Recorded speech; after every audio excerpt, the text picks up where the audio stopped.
Во-первых, Широз, я Да, считаю, Кадим. что сам ислам как религия, она немножко феминистическая религия. Загнали их в ужасные такие рамки и сковали их вот этими оковами традиций.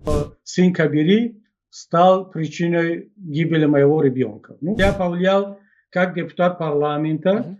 Мы в прошлой части с вами говорили про законность и справедливость. Ваш сын получил наказание по закону, либо по справедливости? Все мои ответы Да, тут Кадим. выглядят как бы оправдание моего сына. 7 октября те люди, которые оправдывали действия Хамас и даже рукоплескали, эти люди заслуживают судебного преследования? Я считаю, что для меня 7 октября это была трагедия, Мгм. это день личного траура. И вы деньги передавали Хамасу, да? Это из ваших утверждений? Вот вам результат демократии.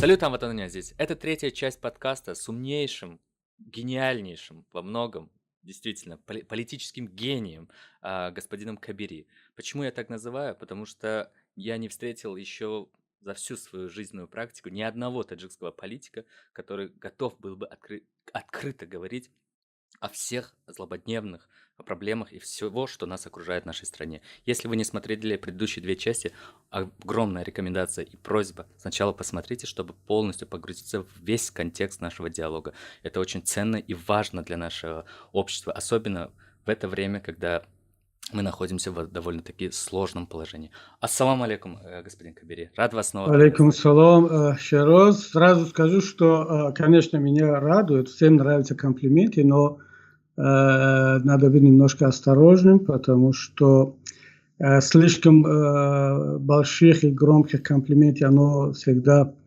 портят политиков. И, во-вторых, быстрое очарование всегда заканчивается быстрым разочарованием. Да, Так что, совершенно верно. И э, как говорил Ницше, дерево, которое быстро растет, оно при первом ветре быстро спадает. Однако, Акаджон, это почему это так? Во-первых, я тоже снова же, я поколение Рахмона, я вырос в нашей среде, и все-таки у нас вот Лаган Бардури, либо говорить теплые вещи, это часть, вот прям впечатанная в наше ДНК история. И плюс ко всему, то, что происходит у нас, и то, что как мы дискутируем, общаемся с людьми, это, возможно, будет вот комплементарность, глубокая, теплая комплементарность, пусть будет нашей фишкой такой своеобразной, которая, но при этом не как-то вредя объективности и честности диалога. ну, это я согласен, Широз.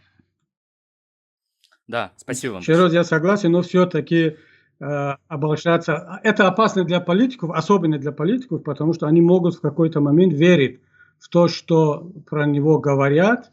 Если человек уже начинает верить, а потом любую критику он может воспринимать очень болезненно. Поэтому независимо от того, кто как бы говорит какие-то приятные вещи, комплименты, политик, у него должен быть какой-то внутренний тормоз, чтобы все это на себя, чтобы уметь на себя посмотреть критически, тогда ничего страшного не произойдет. Если у человека нет этого самотормоза, тогда эти комплименты, хорошие слова, они могут закончиться очень плохо. Блестяще, Давай, блестяще. Да, Каджан, потому что давай, да, по теме. уже, Хоба, Каджан, да. одна мысль пришла в голову о том, что я в своем одном видео проговорил.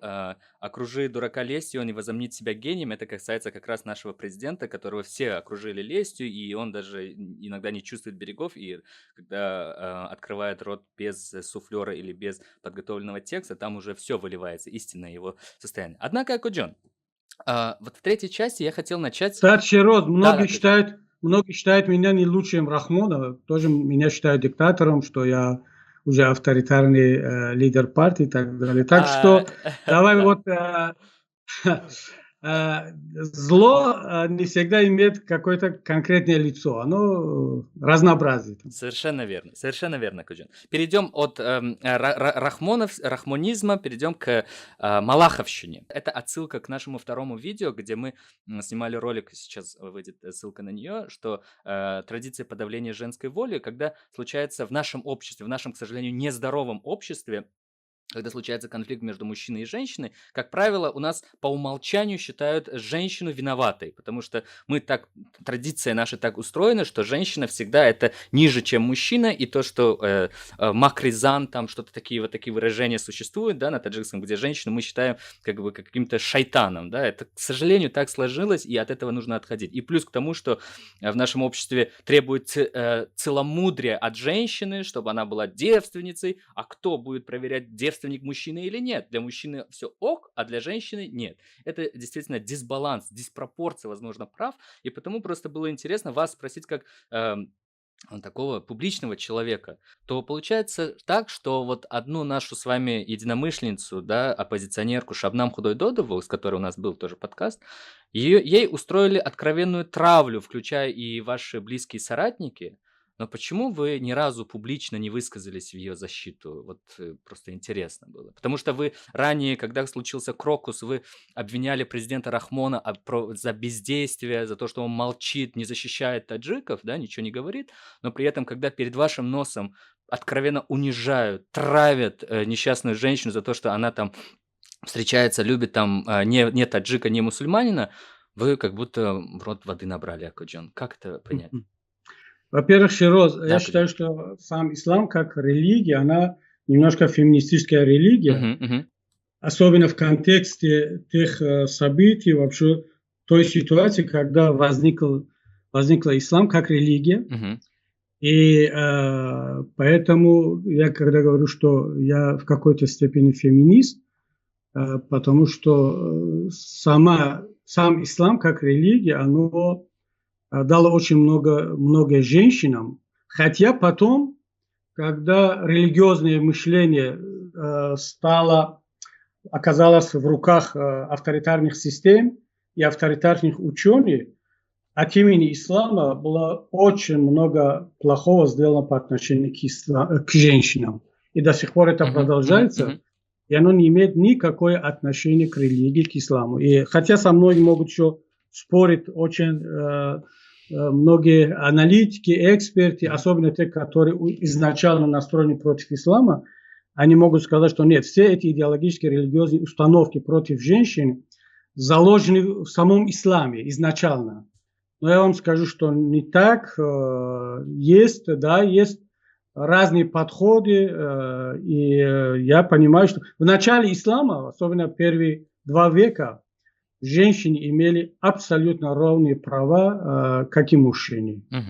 По всем вопросам. Тут можно найти в источниках сотни тысяч доказательств. Да, особенно после того, как исламское государство, вот халифат, оно как бы вернулось к традициям сасанидского Ирана и греко-римских традициях. И в совокупности все это как бы не только против женщин, как часть общества, но и против инакомыслия, против развития и так далее. То есть там это уже другая история. Конечно. Так что это первое. Второе, что касается вот то, что вы сказали про Шабнама Худойдодова. Наверное, опять это вот старые стереотипы, что вот напали на женщину, и я молчу, я не реагирую, не поддерживаю ее. Это не так. Давайте немножко отходить от тех стереотипов. Для того, чтобы разобраться в суть вопроса, надо слушать обе стороны, надо присутствовать, не поддерживая одну или другую сторону. Просто человек должен работать на решении конфликта. Не для того, чтобы поддержать ту или иную сторону. Поддержать одну сторону только из-за того, что он мой однопартиец, это очень плохо, этого нельзя делать. Или другую сторону только из-за того, что она женщина, или она представляет другую часть общества. Тоже неправильный подход. Надо подойти к этому вопросу очень деликатно. И главная цель должна быть направлена на решение конфликта, который возникает везде, особенно между знакомыми и особенно среди мигрантов. Знаете, вот миграция – это такая вещь, которая 80% всех мигрантов рано или поздно у них возникают какие-то сложности семейного характера, личного характера, там с работой что-то не так, не могут адаптироваться, с интеграцией что-то пошло не так. И все это накапливается, и люди хотят выпустить пар против кого-то. И всегда найти виновного очень легко, назначить виновного и обрушиться на него. Я думаю, что я вот до последнего момента, вот сегодня мы разговариваем, а буквально позавчера у меня была переписка, попытка встретиться, но, к сожалению, я вынужден был выехать из Варшавы, так и не смог встретиться, хотя у меня таких планов были. И до сегодняшнего момента я занимаюсь решением этого конфликта, а не занимаюсь тем, чтобы занимать сторону одной или другой стороны. Нет. Тут еще раз надо быть очень осторожным, что вот раз он член исламской партии, то я однозначно буду его поддерживать. Нет, это не так. Хорошо. Если это женщина, то однозначно я буду поддерживать только из-за того, что она женщина. Нет, я готов послушать. Потом, кто сказал, что я решаю тут все вопросы? Еще раз, откуда у всех такое мнение? Вот я читаю, что вот если я председатель исламской партии или председатель Национального альянса, то у меня полномочия, возможности решать даже такие бытовые семейные конфликты. Ну, извините, я... Нет, Акуджон, здесь речь не о бытовых семейных конфликтах, простите, Гапитона Грифтам Акуджон, просто тут речь о том, что настоящим кибербуллингом занимались, в частности, и люди, которые вас окружают, и я читал переписки, и госпожа Худойдотова готова, если не при необходимости, представить, и говорила, что и вам отправляла о том, что эти люди напрямую вмешиваются в ее жизнь и пытаются там все ее разрушить. И она прям такого мнения. Но просто при этом, это было давно, это прошло уже, очень много месяцев прошло. Получается так, что вы за это время, я не говорю вмешиваться, вы видите, что вокруг вас происходит такое, вы даже один пост короткий не написали о том, что так, люди, не вмешиваемся в чужую личную жизнь, это не наше там дело, да, и вообще, кто с кем спит, это вообще не трогайте это, да, и занимайтесь своими делами. Широз, Даже, где ты видел, что по каким-либо вопросам я публично высказался? То есть я публично высказался только по тем вопросам, которые входят в моих как бы задачах. Это политика, обсуждать политическую ситуацию. А по личным каким-то проблемам я всегда стараюсь подключиться, если это необходимо. Если меня попросят, я или считаю, что тут необходимо уже включиться, то только не публично, потому что публично мы с тобой или с другими никакие вопросы не решаем. Разумеется, но при этом вы прекрасно знаете, поэтому, что в нашем... до последнего момента я занимаюсь этими вопросами, и буквально опять я сказал, поручил всем ребятам, как в Альянсе, так и партии Исламского Возрождения, что не то, что личные семейные дела Шабнама Худойдодова, вообще никому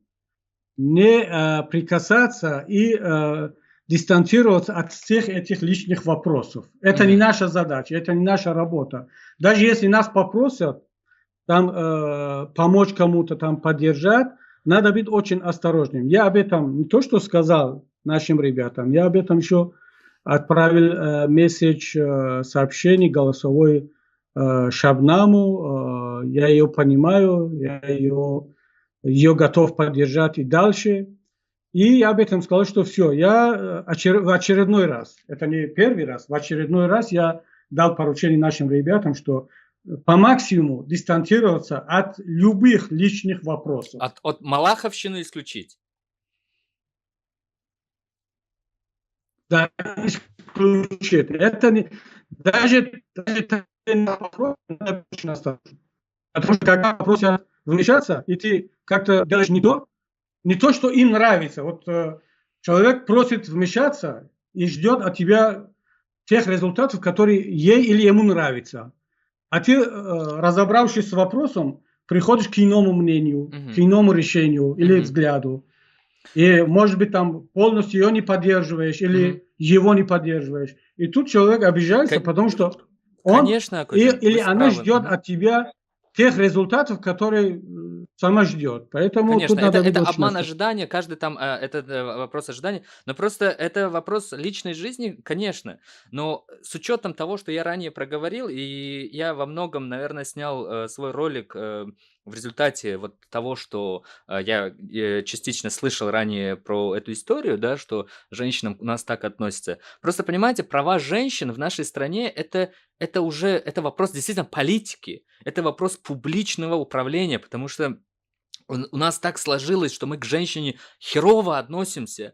Мы унижаем своих женщин, хотя наши женщины гораздо умнее мужчин. Мы, мужчины, идиоты, взяли на себя управление, решать, но мы, будучи гораздо тупее наших прекрасных женщин, и загнали их в ужасные такие рамки и сковали их вот этими оковами традиций. Потому это вопрос публичных людей. Вы как публичная личность. Мне кажется, мне казалось, как и вот человек, мы живем на Западе, защита женщин в наших условиях – это приоритет, поскольку от них много все зависит.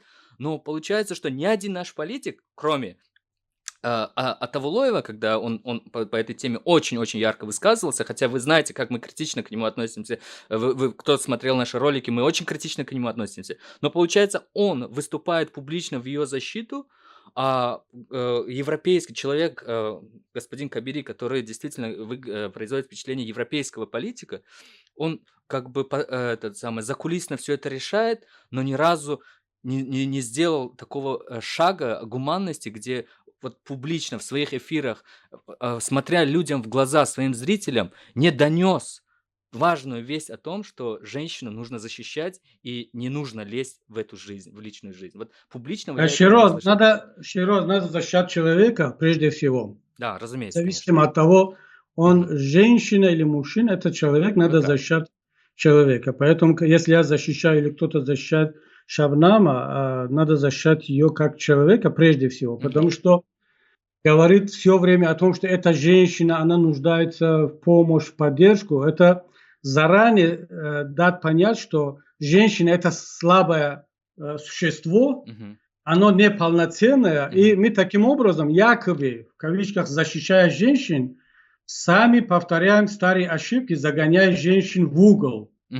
То же самое, как сейчас в Таджикистане выделяют квоту для женщин, не знаю, там министерство, заместитель обязательно должен быть женщине, 3 заместителя мужчин, министр мужчина, а одна женщина заместитель министра, там заместитель директора, там квота 20 или 25% обязательно должна быть женщина.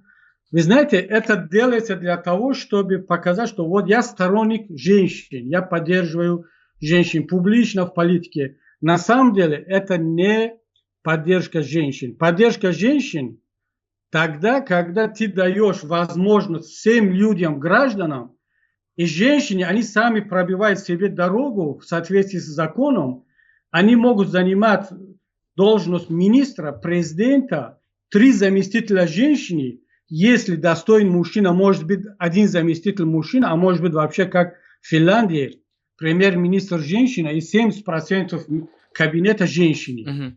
А почему так происходит в Финляндии? А у нас 30% женщин в парламенте, в правительстве, и то по квоте. Потому что мы изначально считаем, что наши женщины нуждаются в помощи, в поддержку и в наше мужское попечительство. Это оскорбление женщин. Надо дать женщинам такие же возможности, как мужчинам. И поверь еще раз, через 10 лет максимум женщины покажут нам наше место в обществе, и в политике, и в бизнесе. Но мы изначально, вот независимо, это религиозный человек, там, светский, у нас мышление, что наши женщины, они нуждаются постоянно, всегда в нашу поддержку. И таким образом мы, с одной стороны, якобы показываем себя защитниками прав женщин, но на самом деле давай признаемся в том, что мы хотим сохранить эту доминантность над женщинами. Вот посмотрите, женщины, кто вас защищает? Я мужчина, я вас публично защищаю, я даю вам квоту, я выделяю там несколько должностей для вас. Но женщину как человека равноправного мы не хотим признавать.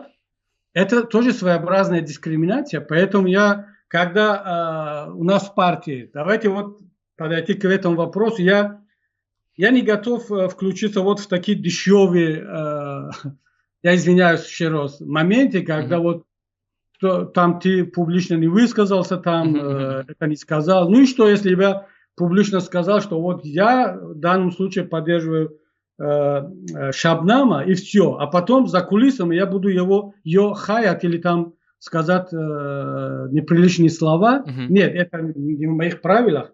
Я подхожу к таким вопросам очень фундаментально. Я выдвигал для чего? В кандидате поддержал кандидатуру Ойнигол Бобоназарова. Почему?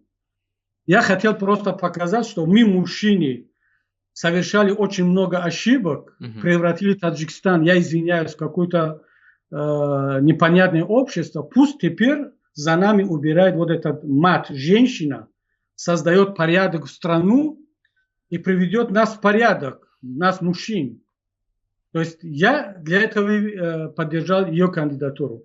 Когда в партии у нас были, например, как оно называется, праймерис, мы провели в преддверии парламентских выборов внутри партии выборы, так называемые, для того, чтобы определить партийный список. Кто должен быть на первом, на втором, на третьем, на четвертом месте в списке. То есть такое бывает только в Европе. И только у нас в партии был такой праймери. Я это говорю то, что было. То есть на самом деле, действительно, исламская партия, мы реализовали очень много прогрессивных методов, и мы были самым демократичной партией в Таджикистане. Мы провели праймерис. Я не помню сейчас, первая женщина, вот Зарафор Рахмони, она оказалась то ли на 10-м, 9-м, то есть не в пятерку и не в тройку кандидатов.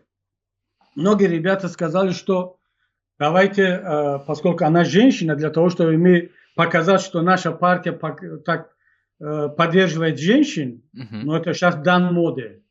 Давайте, вопреки результатов праймерис, поставим ее фамилию на втором, на третьем, там, более высокое место. Я сказал, что мы можем этого делать для того, чтобы показать миру, там, обществу, что вот мы поддерживаем женщин. Но почему бы нам не дать возможность Зарафору Рахмони и другим нашим коллегам по партии равные возможности для того, чтобы они избирались председателем партии? Не мы дали им квоту в партии, мы мужчины, поднять их наверх, там, назначить где-то, а для того, чтобы Зарафор стала лидером партии. Для этого должна быть создана атмосфера внутри партии. То есть мы сейчас повторяем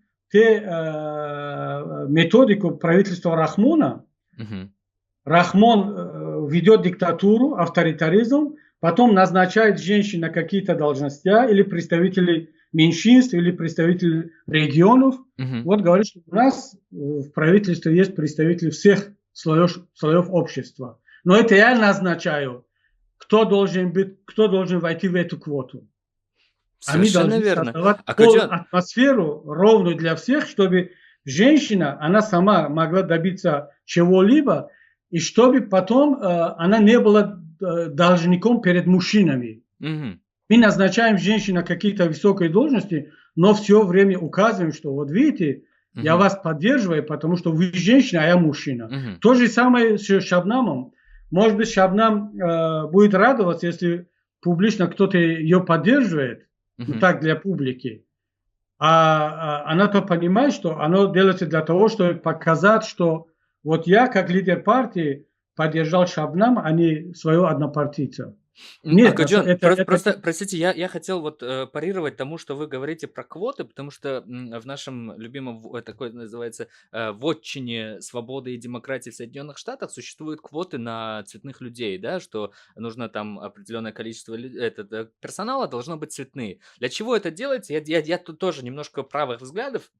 Когда я у левых спрашиваю, что для чего это делается, почему, они говорят, что вот реально, как однажды вы мне тоже сказали, что нужно приобщить, ну, подготовить людей, чтобы они привыкли к этим вещам, да, что есть разные люди. Это действительно тоже президент, если наше государство задает квоты на то, чтобы определенное количество женщин было, это делается с довольно рациональной целью, что общество должно привыкнуть к тому, что женщина тоже может быть руководителем. Потому что у нас что в обществе? Женщина закончила школу, все, иди замуж, выходи и становись там служанкой своего мужа, да, что отвратительно, конечно, чем нужно бороться. Но вы же, Акуджан, как публичный человек, вы моральный камертон. Вопрос не в том, что входит в ваши полномочия, не входит. Просто на вас ориентируется большинство людей, на ваши высказывания, потому что вы как моральный камертон, вы, когда избегаете таких тем, то возникает снова же у людей, люди остаются в старых установках, где женщине нужно постоянно ей попирать, указывать ей ее место. Почему-то мы в какой-то момент, мы, мужчины, решили, что мы можем указывать женщине, что делать. Да?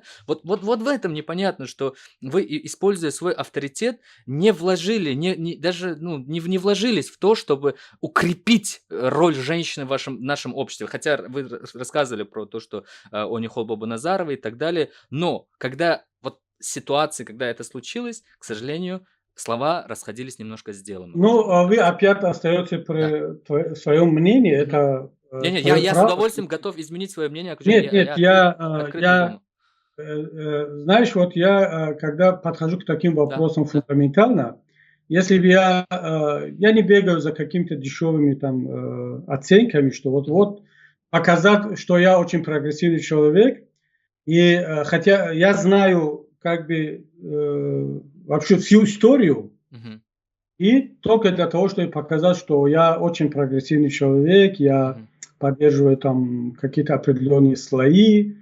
Например, сейчас, ну, скажем так, для того, чтобы показать, что я прогрессивный человек, ну, обязательно надо быть сторонником ЛГБТ или сторонником, скажем, Израиля, или там каким-то, ну, не знаю, быть членом какой-то экологической движения, потому что сегодня мода. Но, извините, это фальшиво, это не искренно.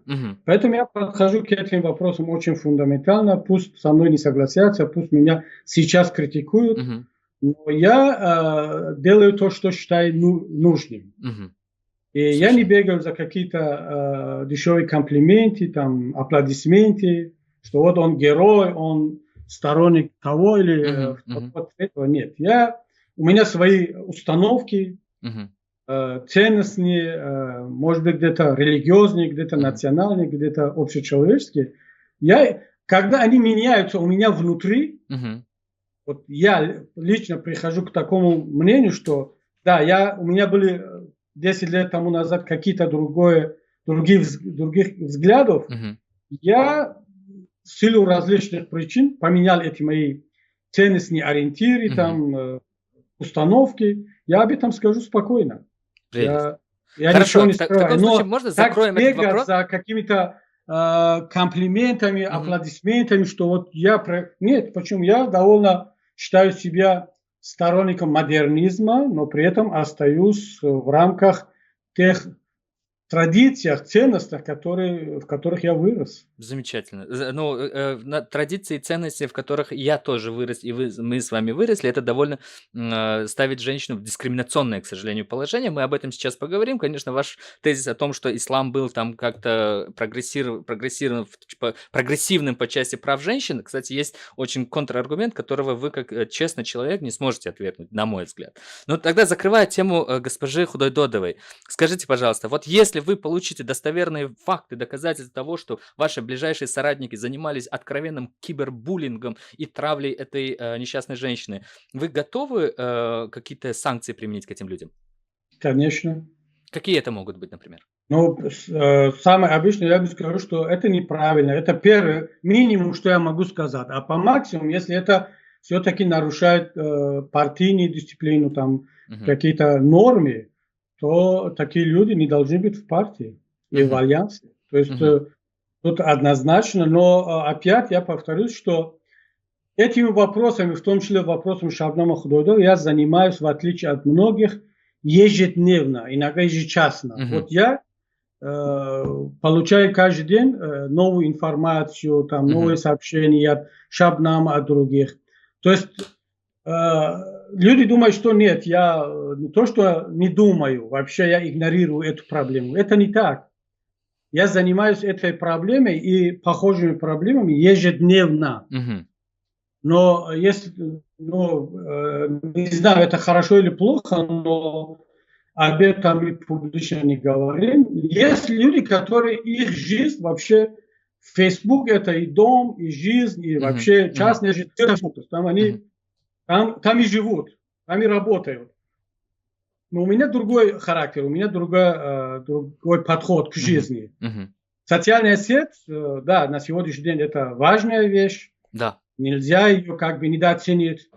Но это уже болезнь. Я не собираюсь жить в социальной сети. У меня и работа, и жизнь, и вопросами, которые я занимаюсь, 99% оно не попадает в социальную сеть. Ну, я считаю, Мгм. что, кстати, многие и в Европе, в мире так и живут, и Мгм. ничего плохого в этом нет. Но Прекрасно, прекрасно. я не сторонник того, чтобы человек жил в социальной сети, в Мгм. Фейсбуке.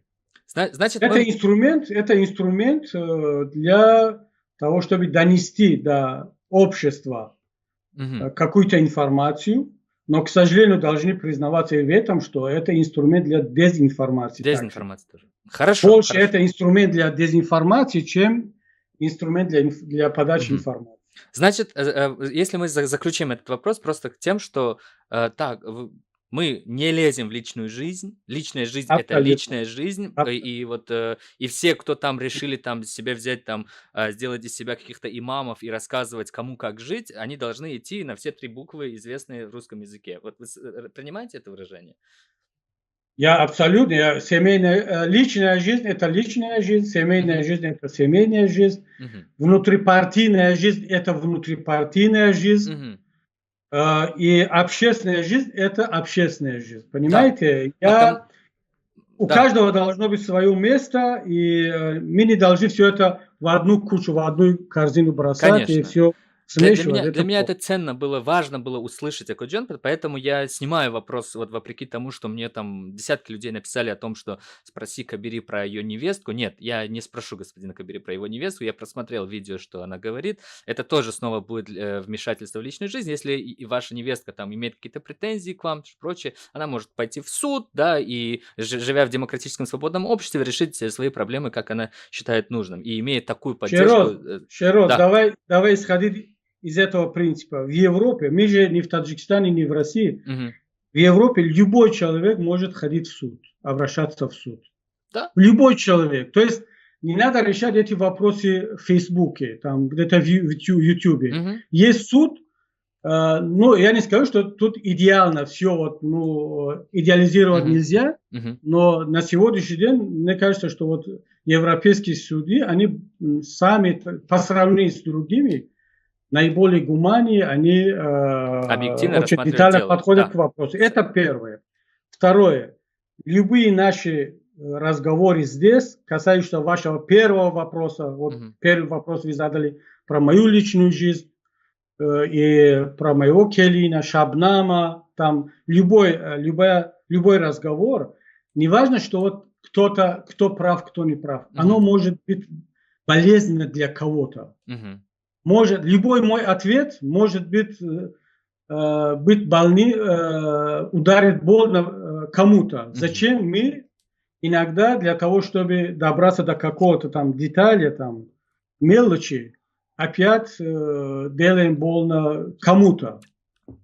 Потому Совершенно что вот верно. это такие вопросы здесь. Я от Да. Широт, ты не начинающий блогер, ты довольно, у тебя опыт есть, но для того, чтобы собрать публику, аудиторию, прибегаться к таким вопросам, я считаю, что надо быть очень осторожным. Разумеется. Есть очень много других тем, очень много Конечно, других конечно, Акоджон. вопросов, Я которые ждут своего решения, Совершенно верно. чтобы быть обсуждены здесь. А мы все время возвращаемся. Я Да, понимаю, Малаховщина. что Я не общество напрасно вначале ждет. сказал Малаховщина, Акоджон, потому что у нас рубрика Малахов плюс, да?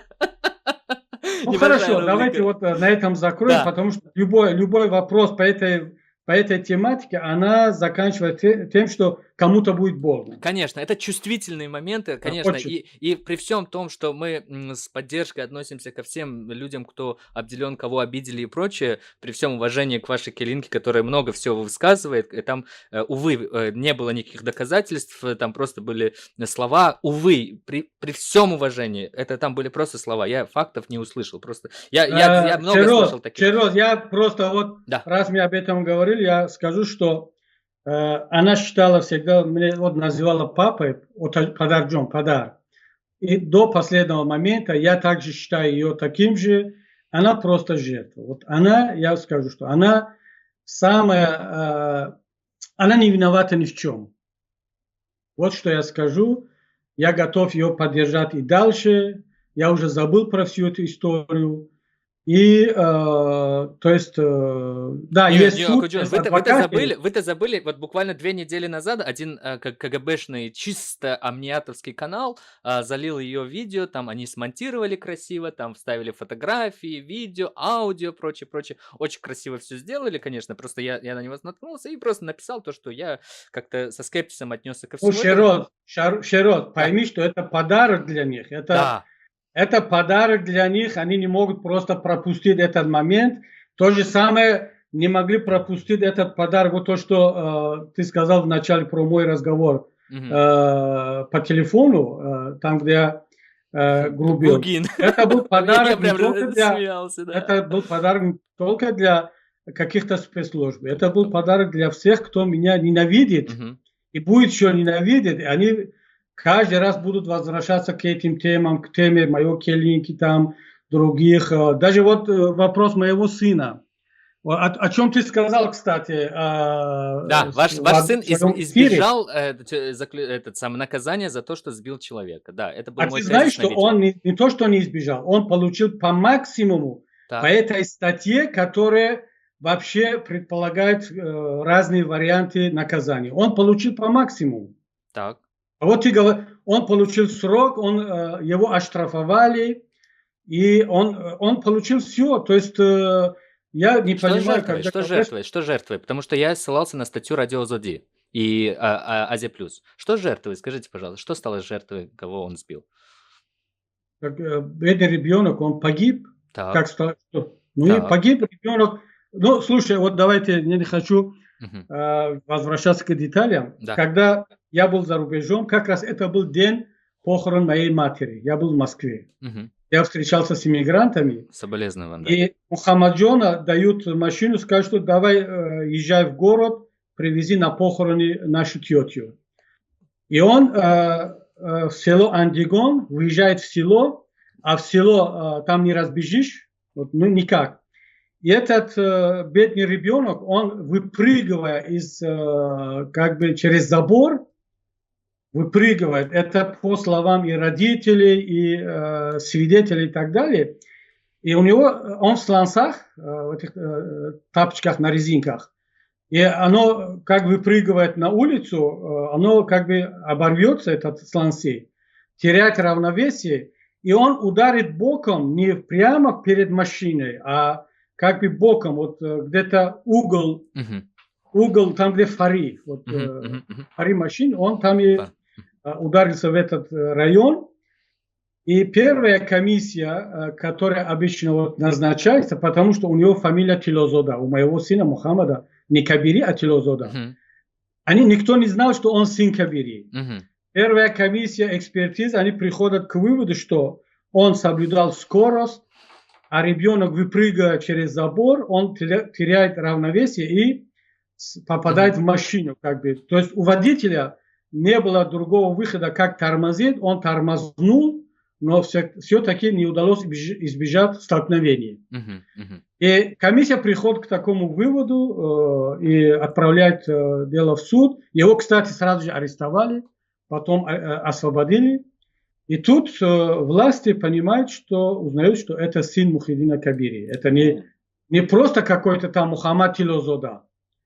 Его арестовали заново, назначили новую экспертизу и отменяли все решения старой экспертизы. и назначать его виновным. Хорошо. Его сказать, что он...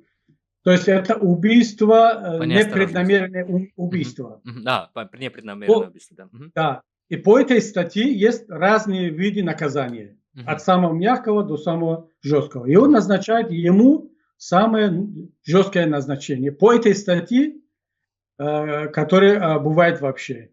И как после этого, пишет Азия Плюс, там, Озоди, другие, как можно сказать, что он избегал наказания? Нет, его Ну, знаете, Акоджон, в вынесли условиях срок. нашего Таджикистана, когда все продается, все покупается, когда сын публичного человека, тем более богатого, совершает такое действие и не садится в тюрьму, вы же понимаете, что тут очевидно, любой человек так подумает, что вы купили следствие. Вот любой человек так и подумает. Вы можете, вот честно, если будете, то в условиях Таджикистана это реально. Купить жизнь человека в Таджикистане, да, это легко. Это вполне реально, потому что так было, когда сын какого-то министра сбил в центре Душанбе при Было. большой скорости, да. И только там оштрафовали какой-то Министр непонятно, транспорта, без кажется, да. срока. Да. Да. Но там, когда экспертиза установила, что был большой высокий скорость, там, то есть все нарушения. А тут Мухаммаджон, у него скорость был в пределах, и он делал все для того, чтобы избегать столкновений. Но, тем не менее, назначили максимальный срок, максимальное наказание по этой статье. И после этого сказать, что он избегал. Ну, что еще должны были назначить ему? Там 20 лет тюрьмы? Или там Хорошо, заключение? Семье пострадавшего вы что-то дали? Что вы дали? Какую компенсацию вы дали семье пострадавшего? Ну, сейчас об этом говорить неэтично, Не-не-не, но... Акоджон, это важно. Мы же в Европе скажем живем, для так, этого важно. Это скажем не так. Таджикистан, да, где там все это. Важно Ну, сказать. поймите, Мухаммаджон взял ребенка сразу же в больницу, он спрятался тут же. Он взял в больницу. И до последнего момента все ждали, чтобы как-то спасти ребенка. Я, кстати, когда был в Москве, и мне говорят, что срочно надо покупать в Москве какое-то лекарство, потому что в Душанбе этого не оказалось, это лекарство. И я думаю, что почему у меня мама умерла в этот же день. Вроде бы мама умерла, ее похоронили в тот же день. На следующий день я вылетаю в Душанбе первым же рейсом.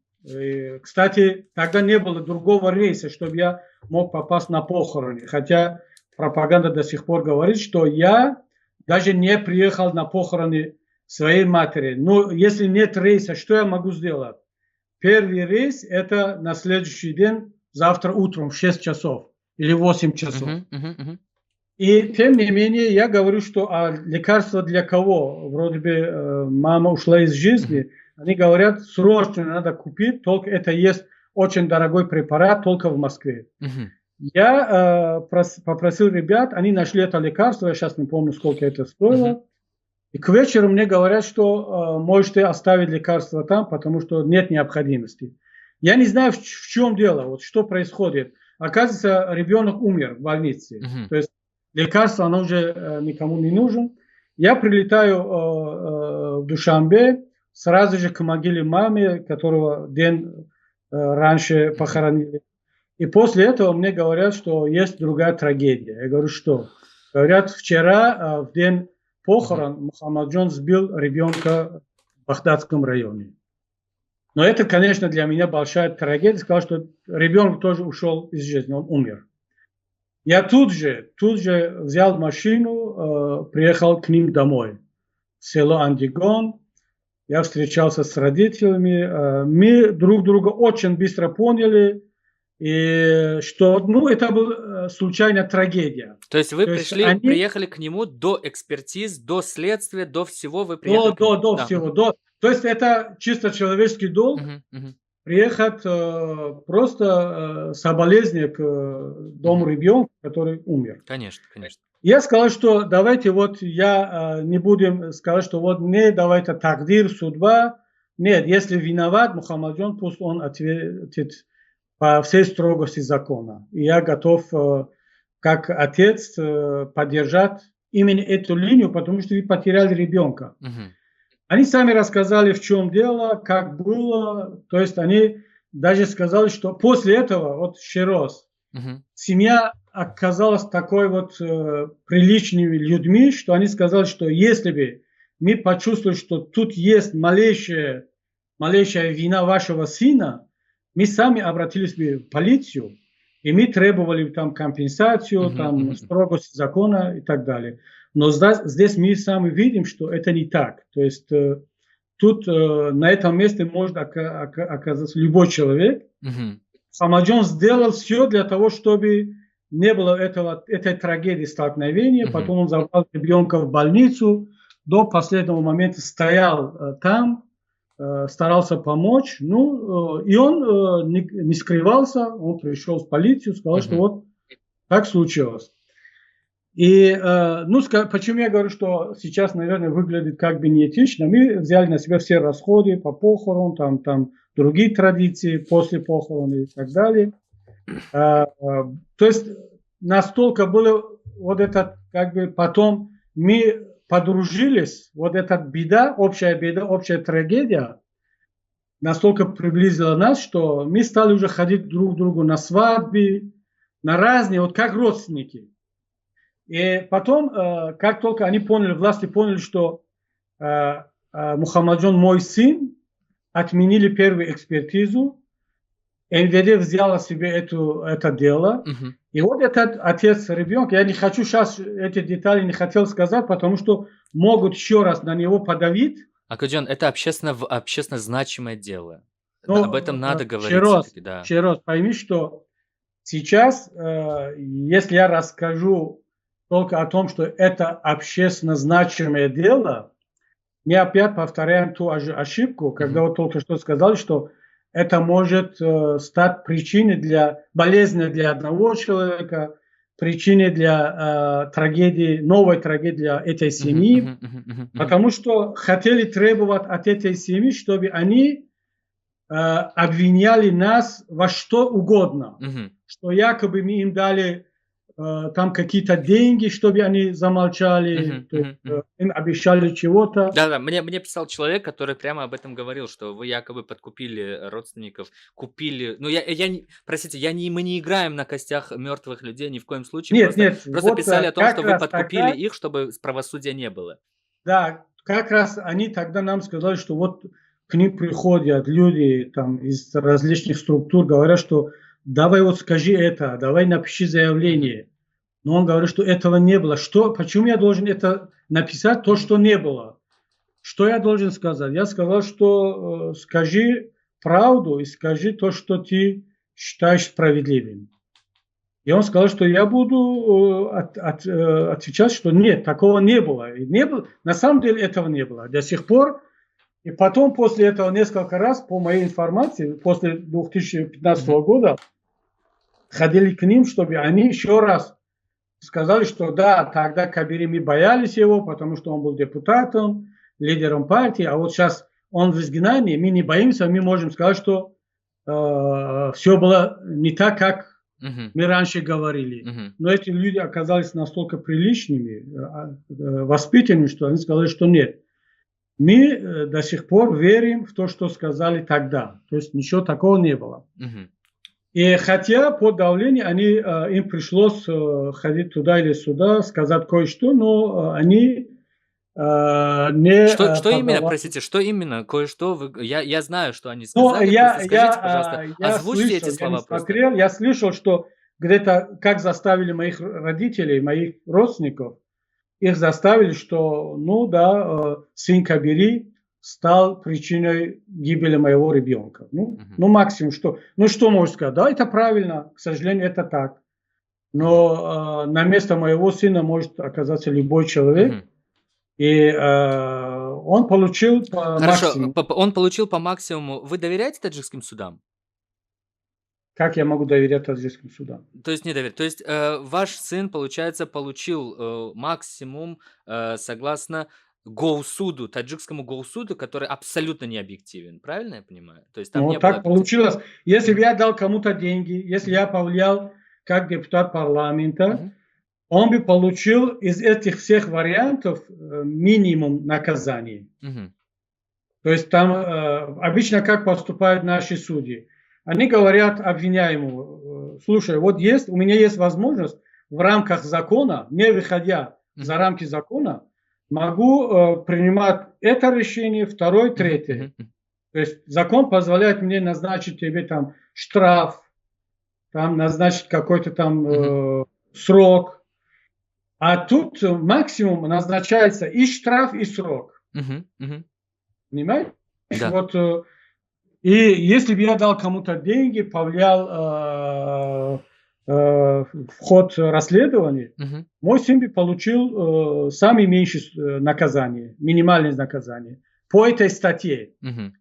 Так что я считаю, что суд принял тогда решение по максимуму и не без участия силовых структур. То Хорошо, есть им скажите, сказали, что дай ему по максимуму. Все. хорошо, мы в прошлой части с вами говорили про законность и справедливость. Ваш сын получил наказание по закону либо по справедливости? Я считаю, что он получил по закону. Но не по справедливости. Но опять это очень такой вопрос щепетильный. Мгм. Если закон назначает 3 или 4 варианта Мгм. наказаний, и все эти законы, наверное, судья, давайте будем исходить Мгм. из принципа невиновности Да, и да-да, презумпция презумпция невиновности, да, невиновности да. самого судьи. Мгм. Судья решил, наверное, что Мухаммаджон мог избегать этой трагедии, но он не использовал все возможности. Чтобы избежать, да. Например, Мгм. Мухаммаджон тоже был, скажем так, в таком состоянии аффекта. Умерла бабушка, и он в такой день траура едет за тетей. Мгм. То есть, Мгм. и по пути, по дороге случается новая трагедия. Мгм. И Конечно. суд мог Беда не учитывать и да, этот момент, мог не да. учитывать. То есть в данном случае судья по закону вынес решение, Мгм. поэтому мы не стали обжаловать. Судья мог, если бы судья, скажем, если принят решение по минимуму, просто оштрафовать на какую-то сумму, Мгм. это тоже было бы законно, но с другой стороны это выглядело бы как-то несправедливо, потому что умер ребенок. Бесспорно. А Акудем, просто Да. мы действительно не хотели в эту тему углубляться. Просто скажите, передавали ли вы семье какую-то сумму денег? Почему я это спрашиваю? Потому что в той прогрессивной стране, в обществе, где мы с вами живем, когда кто-то в такой ситуации умирает, там страховка отключается и прочее, и людям дают некую компенсацию, да, некие деньги для того, чтобы они как-то действительно деньги немножко заглаживают боль, невозможно убить. У меня я сам, потерял близкого человека. Моя дочка, первая дочка, она умерла в утробе своей матери. Я знаю, что такое потерять близких людей, и ни одни деньги ничего, не загладят. Но все равно в наших реалиях это очень актуально. К сожалению, актуально. Просто скажите, вот в заключение, Акуджон, вы передавали ли какую-то сумму денег, в качестве компенсации этой семье? С учетом того, А, что вы были очень богаты. Там не было элемента выкупа. Еще раз. Ага. Там вообще Мгм. в наших отношениях с Мгм. этой семьей абсолютно не было момента Подкупа. или элемента выкупа. Мгм. Там через деньги решат какие-то юридические вопросы, Мгм. Мгм. повлиять на скажем, окончательный вердикт Мгм. суда. Мгм. Если ты разрешишь, позволишь, я не буду больше углубляться, потому что это опять будет вопрос морали. Мгм. Я боюсь, что кто-то будет использовать мои слова против этой семьи. Мгм. Мгм. Но Поэтому, если против вас будут использовать, окей, ничего страшного, да, получается? Ну, а против них лучше не стоит. Вы готовы ну, пожертвовать против собой? меня могут максимально использовать, как бы опять там критиковать, там, Мгм, мгм, мгм. не знаю, какие-то неправильные слова сказать. Но юридически я недоступен для этих людей. Мгм, мгм. Но Разумеется. он-то там живет там, и поэтому я Да. скажу так. Элемента выкупа и через деньги повлиять на окончательное решение не было абсолютно. Мгм, мгм. На Эта их семья, настроение. несмотря на бедность, оказалась очень порядочной семьи, порядочными людьми и вели себя очень достойно. И все, что было между нами и сделано мной, ты сказал, как человек при деньгах, там, человек, который чувствует, у него чувство вины, чувство совести, это все остается между мной и им. Тем более, что сейчас я детали абсолютно не помню. Но я считаю, что мы оба настолько вели себя деликатно, по-человечески, что потом стали дружить с семьями. Вот, знаете, вот это результат того, что вот трагедия, несмотря на всю вот трагичность ситуации, когда люди ведут себя обе стороны по-человечески и в пределах совести, морали, традиций и так далее, то эта трагедия может даже приблизить людей. Разумеется. К сожалению, разумеется, это Но, так оно и есть. извини, это факт, я не могу к сожалению. больше ничего сказать, потому не будем что об этом. да, это я не хочу кому-то создавать проблемы. Конечно, мы искренне приносим глубочайшие свои соболезнования людям, кто потерял близких. Это действительно больно. Мы, как никто, понимаем еще ценность раз, человеческой жизни.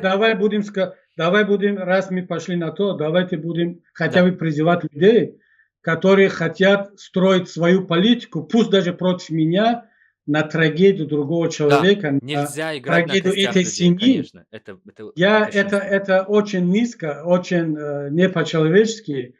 Оставьте в покое, я скажу вот славикам, там, пропагандистам, оставьте в покое эту семью, которая потеряла ребенка и близкого человека, и до сих пор возвращаться к этой теме и делать из этой политики, даже пусть против меня, это очень низко. Нет, просто Акаджон, не то, что против вас, нисколько не против вас, просто мы в нашем обществе привыкли некоторые вопросы умалчивать, там, из уважения, из каких-то этических наших норм, некоторые вопросы умалчиваем. Но есть один пример, которого наш замечательный общий знакомый мне проговорил, что есть один журналист немецкий, он просто в качестве примера, общаясь с одним политиком, обсуждая только то, что этот политик пошел в кафе и выпил с кем-то кофе, и кто оплатил это кофе, да, вот обсуждая только то, кто оплатил их совместный кофе, они потратили там целый час, обсуждая, кто оплатил и почему и как, да.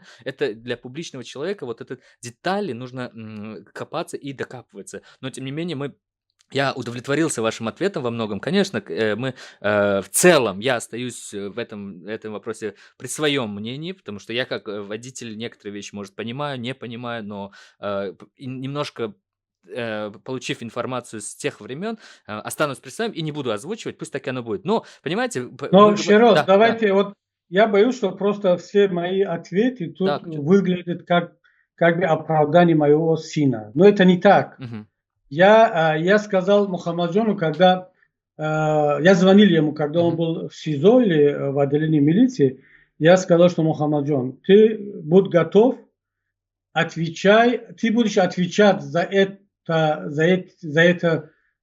трагедию, как обычный гражданин, если ты ждешь от меня, как от отца депутата, там, богатого человека, влиятельного, какую-то поддержку, помощь, что я пойду к кому-либо, это будет не так. То есть я об этом сказал Мухаммаджон, я сказал, что я буду дистанцироваться от этой проблемы, только потому, что я не хочу вмешиваться в это дело, и ты пойми меня.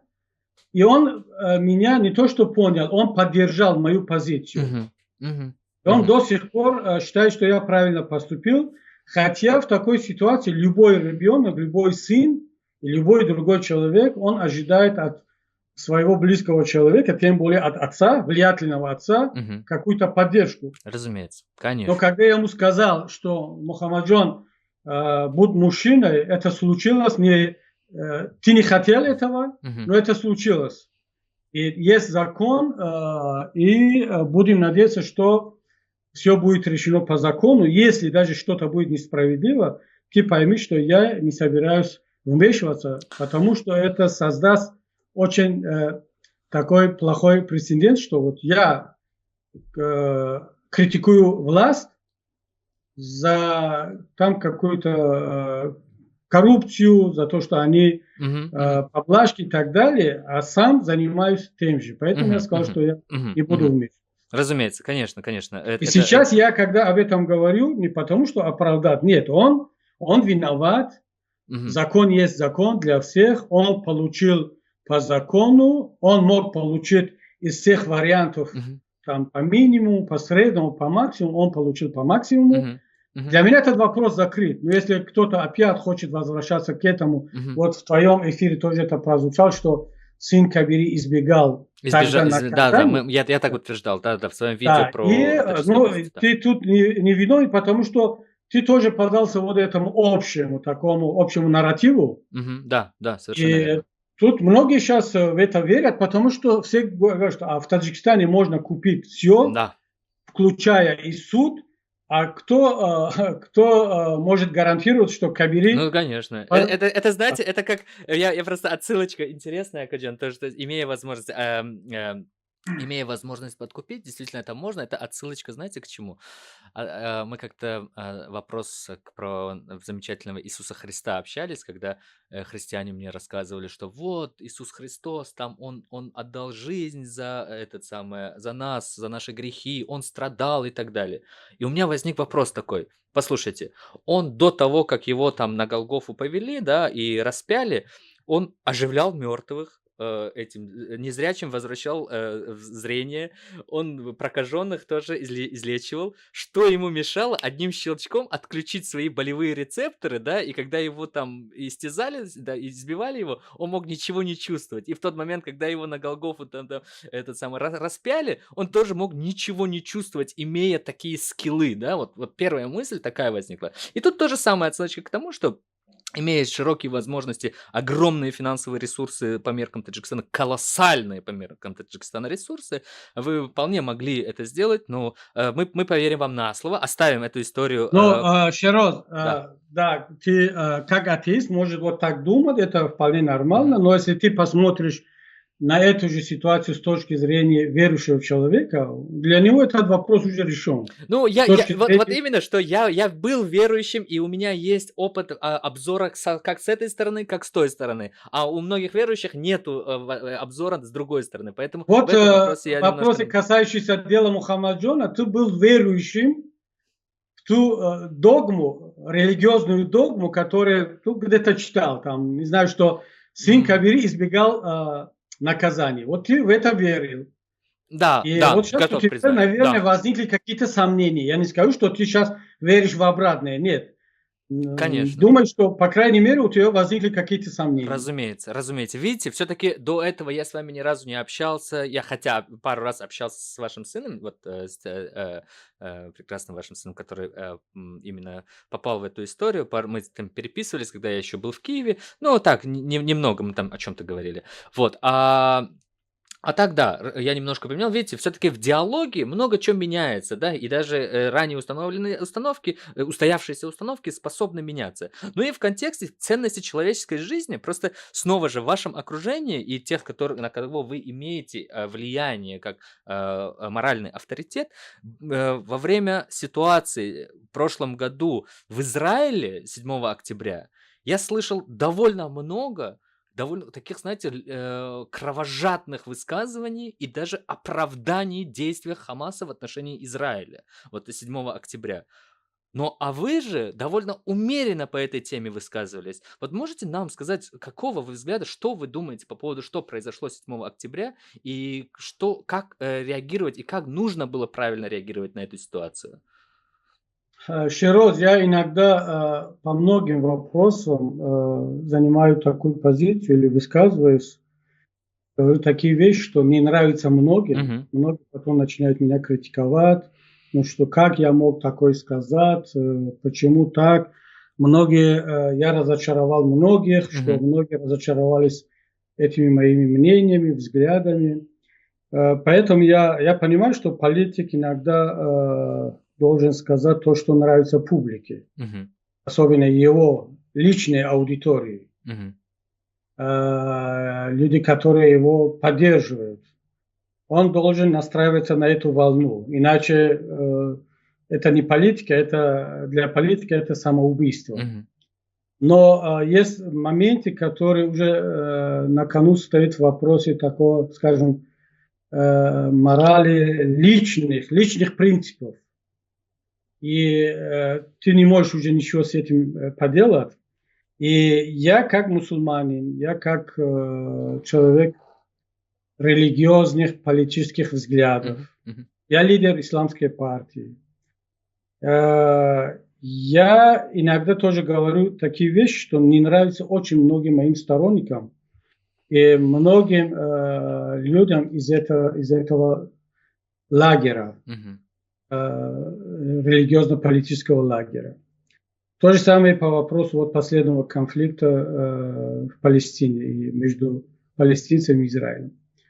Я не хочу сейчас подаваться в подробности. 7 октября, в тот же день, на следующий день, когда уже случилось то, что случилось, я тоже видел, что как люди в ажиотаже, там кто-то в шоке от происходящего.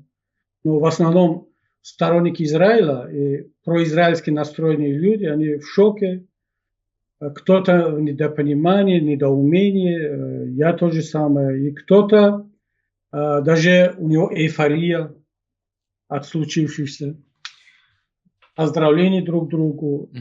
Такова была моя первая реакция, и эта моя реакция очень многим не понравилась. Многие сказали, что даже начали сомневаться в том, что правильно ли я мусульманин, или вообще правильно ли я Мусульманин ли вообще, да? Есть и такие люди, что вообще считают, что я кафир, мушрик, муртад и так далее. Но это я не первый, к сожалению, не последний, которого обвиняют в этом, причем сами мусульмане. И, кстати, я немножко отхожу от темы, так смеялся долго, что есть такая газета СССР, но это сейчас будем рекламировать газета СССР, это есть такое издание в Таджикистане. Полковник КГБ Таджикистана пишет статью про меня в газете СССР в 2016 или 2017 году из заглавия «Мухиддин Кабири Муртад».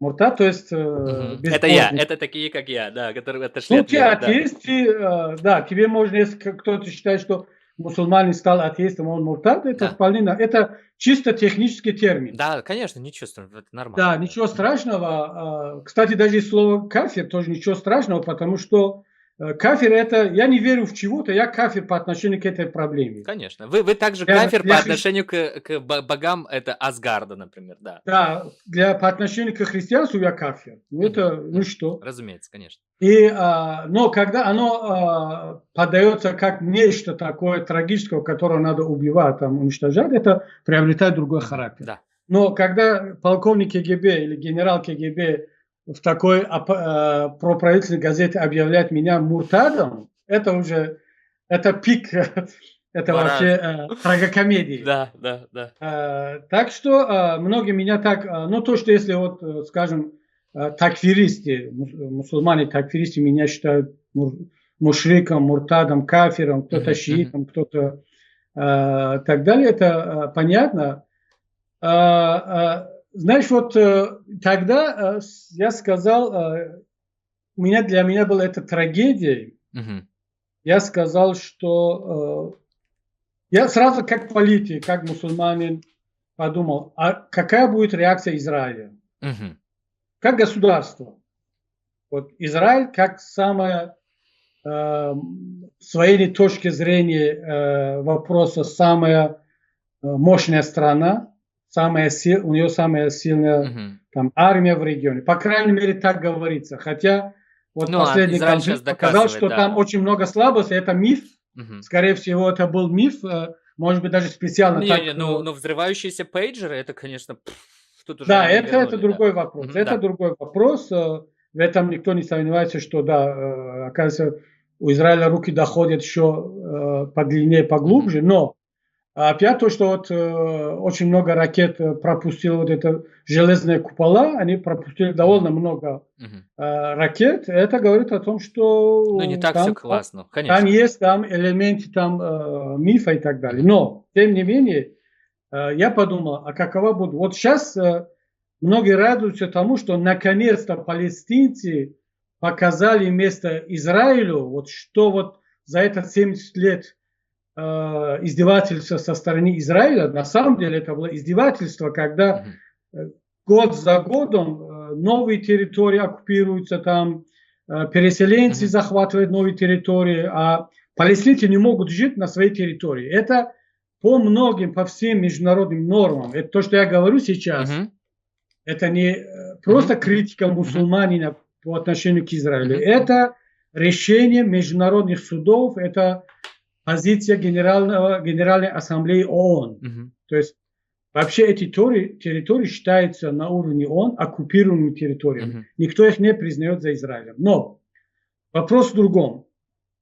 За это 70 лет накопилось настолько много вот это, скажем, чувство безнаказанности Израиля и угнетенности палестинцев, Мгм. что когда случилось 7 октября, многие просто из-за того, что вот наконец-то палестинцы смогли отвечать кулаком, не там какой-то бомбой. Вот это был Мгм.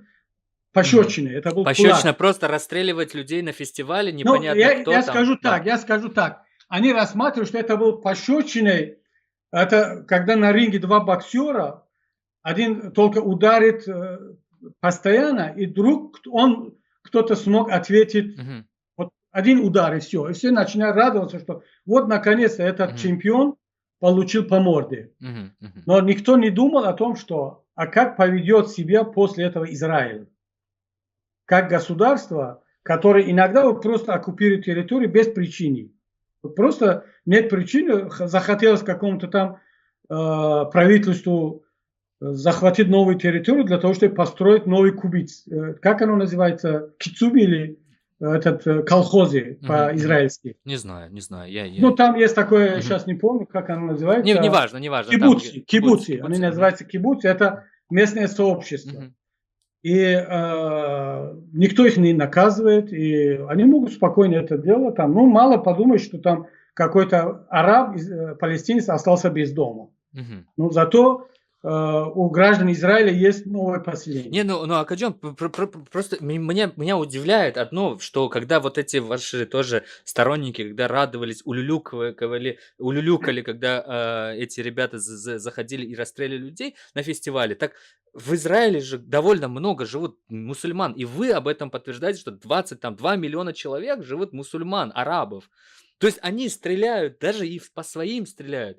Что у них в голове происходит? Я вот этого не понимаю. Вот Ведь я об этом да. когда говорю, что вот почему мы должны радоваться сейчас, только из-за того, что вот, ну, палестинцы, они осмелились ударить по Израилю, но у этих же израильтян, которые погибли, там были дети, и старики, и женщины, но они виноваты только потому, что они граждане Израиля, и только потому, что израильское правительство решило их как бы переселить в этот район, оккупированный район, и только из-за того, что они позволили свое правительство дать им место жительства в оккупированном районе, что они оккупанты. То есть, знаешь, вот еще раз, можно подходить к этому вопросу с точки зрения и палестинцев, и израильтян.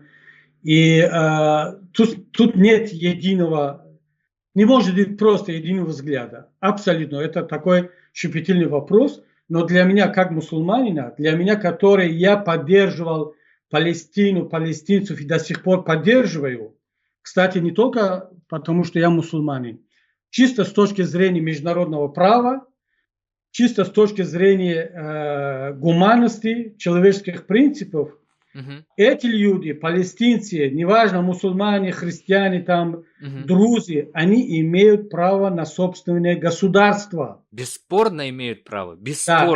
они имеют право на самозащиту. Они имеют право бороться за свои земли, за свой дом. освобождать эту территорию, если получится через международные механизмы, пожалуйста, Международный суд, ООН, что угодно. Но если не получится, украинцам скажите, что, ребята, украинцы, вы не имеете права бороться против России за Донбасс, за Донецк, за Луганск. Вот вы должны признавать факт, де-факто, что Россия здесь есть. Прекратите, если там пустили пару ракет, там погибли там люди, вы преступники, вы террористы.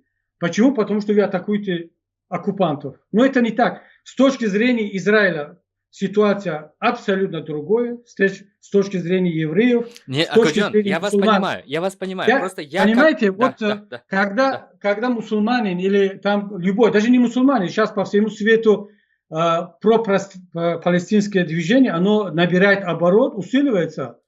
Но нельзя же их обвинять в антисемитизме. Это не антисемитизм, на мой взгляд, это просто недалекость в каком-то роде. Просто, Акуджон, почему недалекость? Я сейчас объясню, Акуджон. Просто суть в том, что когда мне тоже говорят о том, что сравнивают с Украиной, это абсолютно нелогичное сравнение, это нарушает один из законов логики, которых 4, да, как нам известно. Так вот, просто когда в 47-м, просто не погружаясь в исторический контекст, мы это можем уйти на долгие часы, просто грубо пройдя по историческому контексту, что когда в 47 году всем дают государство, расцвет нации, весна нации и так далее и тому подобное, и израильтянам выделили их кусок, палестинцам их кусок, они нет, они пошли войной, объединились, пошли войной на Израиль. Первый раз Израиль отстоял, второй раз Израиль отстоял, третий раз Израиль отстоял. Все, уже нужно признать, что все, вы продули все войны. Но суть даже не в этом. Просто я в своем ролике про Израиль, эта история меня лично коснулась. Я 3 ролика выпустил про ситуацию в Израиле и про так называемое братство мусульман, что, знаете, Акуджон, я, живя в нашей мусульманской среде, знаю, насколько мы способны договариваться. Во-первых, мы не способны между собой договариваться. Мы между собой убиваем друг друга. Вы живой пример того, как мы не способны, точнее, ваша партия, живой пример того, как в нашем обществе мы не способны договариваться, мы готовы друг друга резать и убивать. Та же ситуация разве с Палестиной не происходит, когда хамасовцы своих политических оппонентов выкидывали из многоэтажек? Что это за политическая борьба? Они друг друга убивают, чтобы накачивать ненависть против Израиля. Разве это не так, Акуджон? Либо мое утверждение ложное? Это опять, Широз, давайте оставим в сторону пропаганду. Давайте оставим в сторону те моменты, которые якобы, там, не знаю, палестинцы, хамасовцы, они расстреляли там детей. С многоэтажек выкидывали своих политических оппонентов. Да, было такое. Нет, и это часть пропаганды, и то, что вначале даже Байден как-то попал в эту ловушку, он сказал, что он видел эту фотографию, потом все стали утверждать, что это был фейк, это неверно, то есть стали отказываться от этого, потому что давайте без пропаганды, давайте раз мы пошли на то, что искать справедливость где-то в истории, да, я сейчас говорю, что, ребята, справедливо, несправедливо, когда тогда не было, кстати, международного сообщества, Лига наций, которая приняла такое решение о создании 2 государств. О создании 2 государств на территории Палестины. Пойми, Широз, речь идет о том, что 2 государства создаются на территории Палестины, который уже существовал. Палестинский мандат был тогда, да. Палестинский мандат под мандату Великобритании. То есть Великобритания решает этот вопрос, что должно быть на этой территории 2 государства. Палестинцы, кстати, там вообще не было исламского движения сопротивления. Хамас, оно возникло в 80-е годы. Палестинское сопротивление – это чисто националистическое, даже, я бы могу сказать, левое движение. Это марксистское движение. Там преобладали вначале коммунисты, такие же атеисты, как арабы-атеисты, как ты, например. То есть сейчас все как бы стали накладывать на мусульман, на исламистов, но с 1947 года первоначально это движение имело чисто светский характер. Палестинцы решали тогда, и вполне справедливо, что на их территории создание другого государства, притом с такой территорией, это несправедливо. Да, евреи имеют право жить на этой земле, как все, они жили там.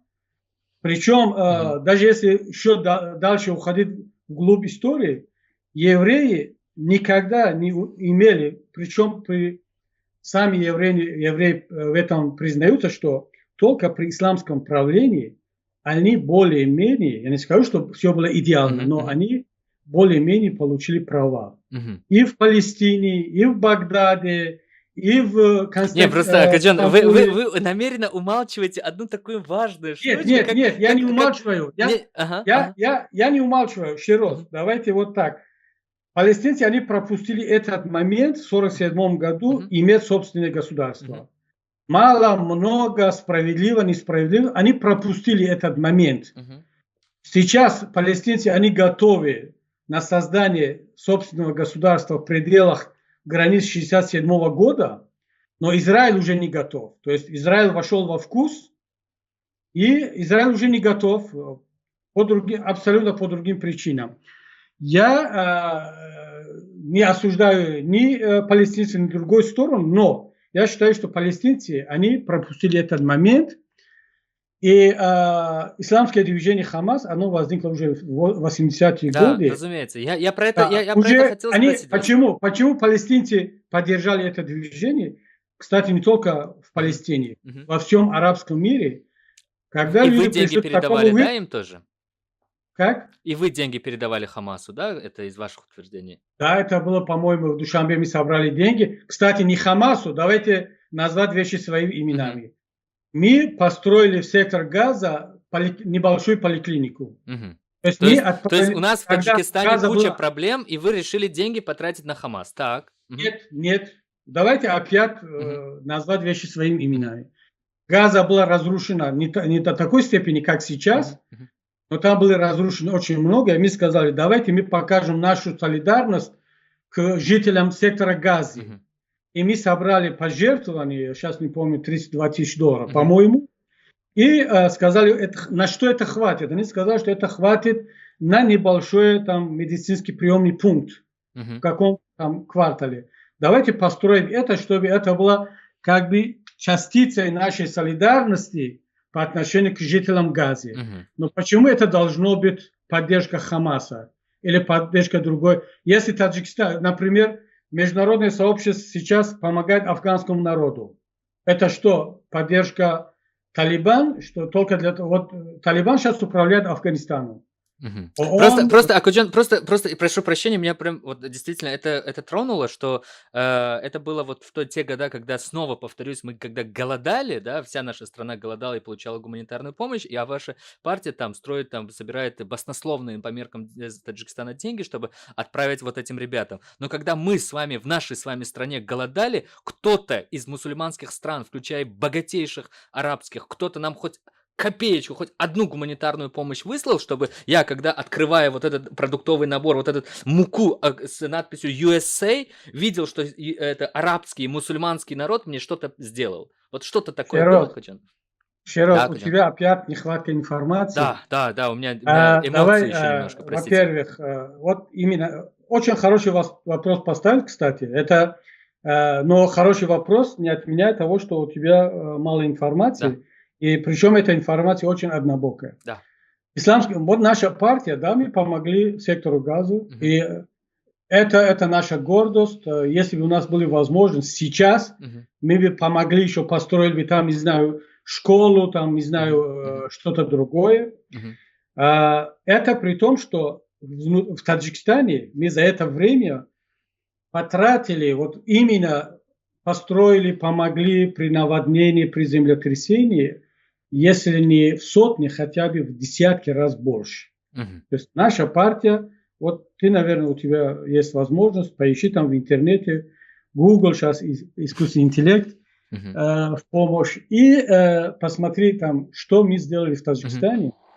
И да, это какая-то мизерная часть, как знак солидарности. Просто как некий такой жест, понимаешь? Да, это как жест. Но опять, мусульманские страны, мусульмане, пусть это будет со стороны мусульманских государств, Таджикистан ежегодно получает в качестве гуманитарной помощи миллионы долларов от мусульманских стран. Вот сейчас.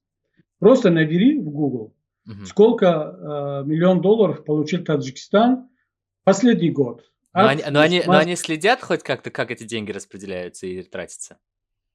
Ну, а кто следит сейчас за распространением? Думаю, что международные европейские институты, они следят за гуманитарной помощью. Ну, да, они сами говорят, что мы знаем, я когда встречаюсь с ними, они говорят, что мы знаем, что где-то до половины этой суммы от всех там грантов, всех технической поддержки финансовой, они уходят в карман и возвращаются в Европу или на Запад на личные счета семьи Рахмона. Они об этом говорят. Это факт, это действительно они потом добавляют, что, ну, по крайней мере, мы знаем, что от 30 до 50% этих денег, они доходят там до конечного проекта, это в виде каких-то школ, дорог, больниц или каких-то других проектов.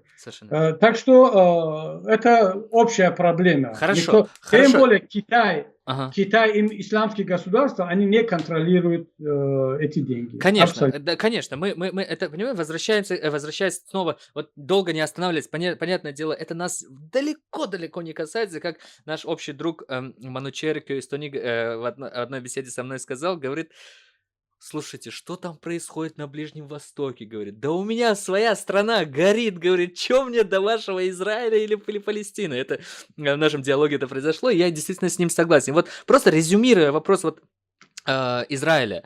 7 октября те люди, которые оправдывали действия Хамас и даже рукоплескали, эти люди заслуживают судебного преследования? Я считаю, что нет. Знаешь почему? Потому что то же самое, наверное, не заслуживают судебного расследования те люди, которые поддерживают сейчас преступления Нетаньяху, например. Ну, они совершили такое действие. Израиль, как и любое нормальное государство, должно ответить, да, должно прям вот показать, что они готовы защищать. Но вот в контексте этого вопрос. Вы бы хотели бы, чтобы наш Таджикистан защищал своих граждан, как Израиль защищает своих? Своих граждан, конечно. Но я не хотел, чтобы мой Таджикистан, кто бы ни был у правительства, например, совершил те же преступления по отношению к жителям вот Баткенского района, например. Вот киргизы напали на нас, и в ответ мы должны разрушать Баткенский район, если у нас будут ракеты, танки и так далее. Я бы этого не хотел. Я бы считал, что это преступление против человечности. Кстати, по этому делу моя позиция вполне соответствует позиции Международного трибунала, который считает Нетаньяху международным преступником. Бесспорно, бесспорно. Нетаньяху – это отдельная личность, и оно никак не тождественно всему Израилю или вообще государственной системе Израиля. Израиль – это свободное правовое государство, как вы считаете?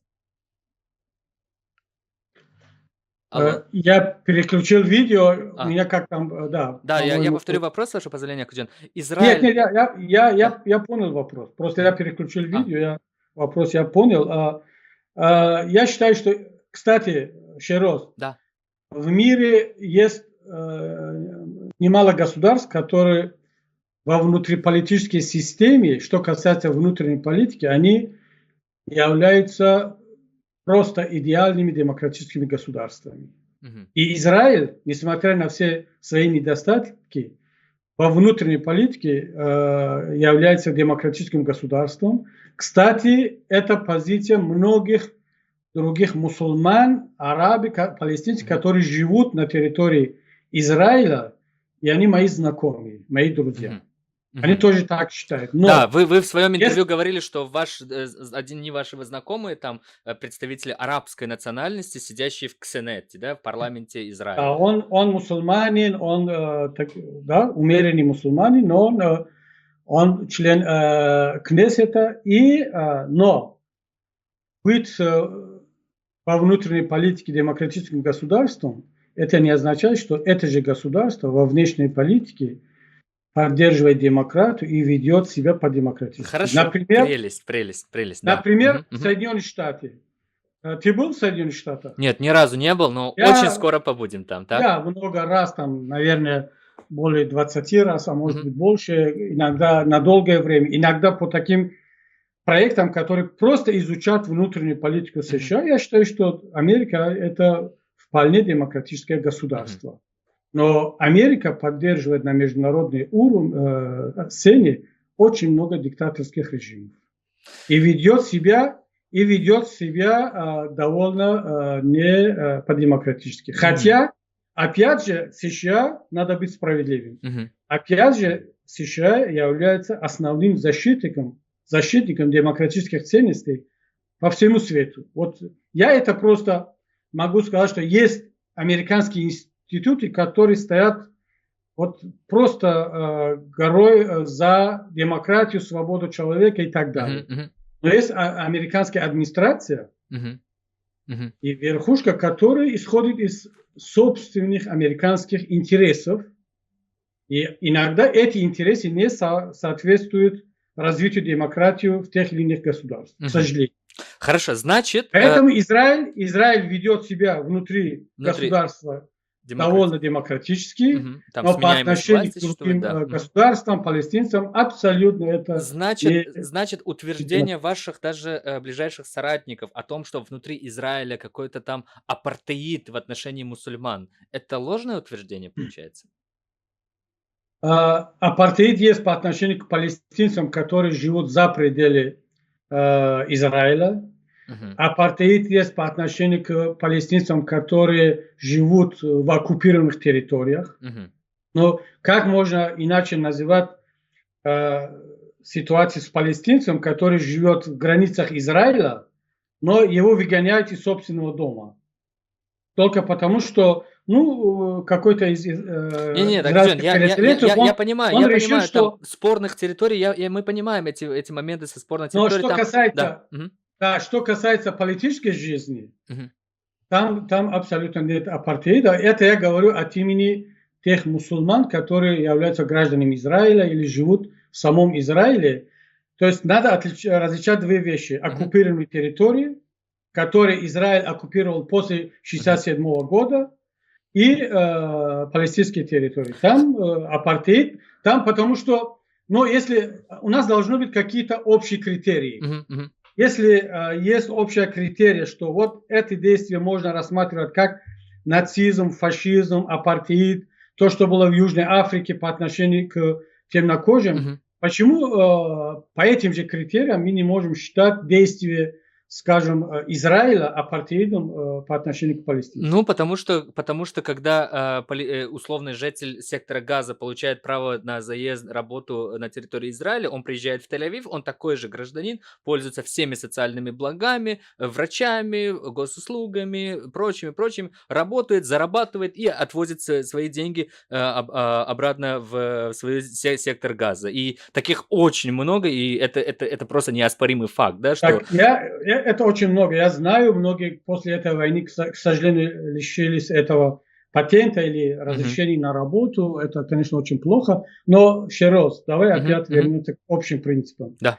В немецкой фашистской Германии в вермахте на немцев работали немало евреев. Ну, это эти, как их называли? На К, что-то, они там, типа, полицаи. Нет, сейчас это не вопрос. Я говорю о другом. Если некоторые евреи работали на тогдашнюю фашистскую Германию, это не факт того, что не было геноцида евреев со стороны фашистской Германии. И не было Холокоста. Понимаешь, вот давайте какие-то отдельные факты не надо оторвать от общего контекста и использовать как аргумент, что есть там, например, если там, вот сейчас говорят, что США или вообще западные государства такие же, не знаю, у них такая же политика, как и других, потому что есть Ирак, есть Ливия. Да, это очень плохо, это трагедия, то, что было в Ираке, там нарушение прав человека и так далее, в Сирии и так далее. Но это отдельные факты, не должны быть использованы как для обобщения общей проблемы. Поэтому я считаю... Кстати, Шерос, Мгм. многие также считают опять действия Израиля по отношению к палестинцам апартеидом, нарушением прав человека и даже Мгм. преступлением. Также евреи, немало евреев, которые также считают такого же мнения, как я.